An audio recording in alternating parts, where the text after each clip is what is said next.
नमस्कार, आवाज इंडिया में आप सभी का स्वागत है। मैं हूं सीमा। महाराष्ट्र में भाषा को लेकर बयानबाजी अब खतरनाक मोड़ पर है। हिंदी बनाम मराठी की बहस अब डुबोकर मारने और टांके लगवाने तक पहुंच चुकी है। बीजेपी सांसद निशिकांत दुबे के बयान पर एमएनएस प्रमुख राज ठाकरे ने पलटवार करते हुए कहा है, दुबे को समुद्र में डुबो डुबो के मारेंगे।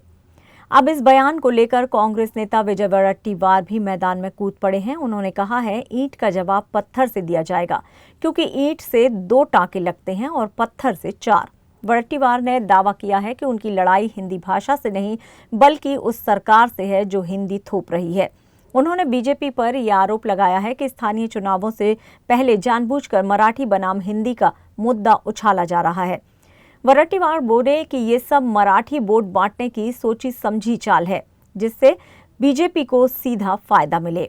अभी देखो, ये मुद्दे को लेकर बीजेपी इसका फायदा उठाना चाहती है।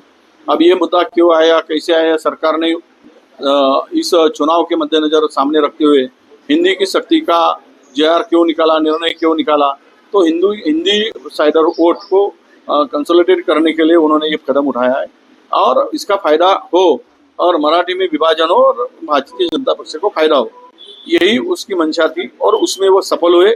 मराठी और से सिंधु हो गया, हिंदी हो गई और मराठी के तो बहुत सारे हिस्सेदार है, हिंदी के हिस्सेदार केवल एक ही बसते हैं। तो उसका फायदा उनको होने के लिए ये जो कोई ट्रैप बनाया, जो कोई ये बनाया था, उसमें कौन फंस रहा है, ये आने वाले दिन में दिखेगा। राहुल गांधी ने कहा है कि आरएसएस और सीपीएम में भावनाओं की कमी है। राहुल गांधी ने कहा है कि आरएसएस और सीपीएम में, मार्क्सिस्ट कम्युनिस्ट पार्टी में भावनाओं की कमी है। देखिए, भावना तो है ही नहीं। जहाँ पे राहुल जी ने कहा है, उनके पीछे का भी आधार हुई है। बहुत सारे एग्जाम्पल है। हम लोग और जाएंगे तो नया विवाद खड़ा होगा। सीपीएम की भूमिका भी न्याय दिलाने के वक्त इंसान की परवाह नहीं करती है। इंसान के जान की परवाह सीपीएम कभी नहीं करता, तो भावना कहाँ गई? इंसान को जिंदा रख के उसको फायदा हो तो भावना समझती है।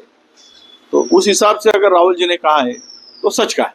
अब सवाल ये है कि भाषा की ये राजनीति महाराष्ट्र को कहां ले जाएगी?